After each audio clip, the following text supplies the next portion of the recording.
Mais d'abord, tendance, mon ami. Comme chaque soir en ouverture de Smart Bourse, nous retrouvons Pauline Gratel qui vous apporte les infos clés du jour sur les marchés. Bonsoir, Pauline. L'opération spéciale américaine au Venezuela aurait pu provoquer des mouvements de marché sans doute un peu plus importants que ceux qu'on observe. Oui, Nicolas Maduro et son épouse ont été capturés à Caracas puis exfiltrés par les forces spéciales américaines ce week-end.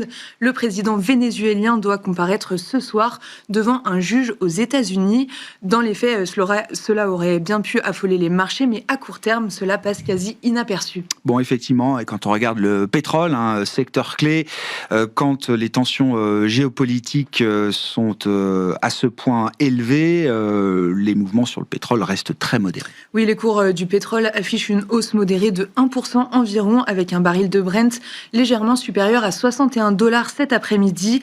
Malgré des réserves pléthoriques, le Venezuela ne pèse aujourd'hui pas grand-chose dans l'approvisionnement mondial et les marchés l'ont intégré depuis longtemps. En parallèle, l'OPEP+, qui a tenu sa réunion dimanche, a décidé de maintenir sa production. Qu'en est-il des autres grands marchés macro, à commencer par les marchés obligataires, Pauline ? Le rendement américain à 10 ans reste très stable, entre 4,15 et 4,20%. Les valeurs refuges sont recherchées. L'or grimpe de plus de 2%, autour de 4 450 $ l'once, et l'argent continue de surperformer avec un gain de 6% en séance. La séance est globalement calme, donc, après cet événement majeur politiquement, mais de second plan économiquement. Bon, quelques secteurs, vous avez cité les métaux précieux, mais d'autres secteurs dans l'univers action réagissent quand même de manière significative. On pense au secteur de la défense ou encore aux majors pétrolières américaines. Oui, ConocoPhillips, ExxonMobil ou encore Chevron bondissent de 4%. En France, Thales et Dassault Aviation sont en hausse de plus de 4% au cours de la séance. Safran gagne 2% environ.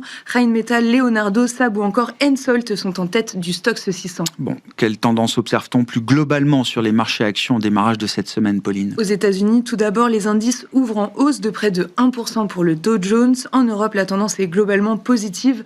Pour les grands indices, le DAX inscrit un nouveau record et le CAC 40 évolue autour de l'équilibre, autour de 8200 points. À noter tout de même que l'indice VIX de la volatilité bondit de 5%, autour de 15. Et puis, du côté des marchés asiatiques, que faut-il retenir de cette séance aujourd'hui ? Ils ont clôturé en nette hausse, toujours portée par l'IA et par la tech, avec un gain de 3% pour le Nikkei et de 2% pour le CSI 300. Le Kospi inscrit un nouveau record, comme les indices taïwanais et le MSCI Asie-Pacifique. Côté obligataire, les rendements japonais bondissent avec un 10 ans au niveau record de 2,10% et un 30 ans autour de 3,45%, là aussi au plus haut. La semaine macro sera chargée, notamment avec différentes mesures d'emploi aux États-Unis et le rapport complet sur le marché du travail en fin de semaine. Mais aujourd'hui, c'est l'ISM manufacturier américain qui attire l'attention. Oui, pour le mois de décembre, il ressort légèrement sous les attentes à 47,9. C'est également inférieur au mois précédent. Quel sera le programme à l'agenda demain pour les investisseurs, Pauline ? Les investisseurs prendront connaissance demain des premières estimations d'inflation en France et en Allemagne pour le mois de décembre. On regardera aussi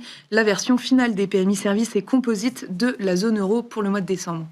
Tendance, mon ami, chaque soir en ouverture de Smart Bourse, Pauline Gratel est avec nous et vous apporte les infos clés du jour sur les marchés.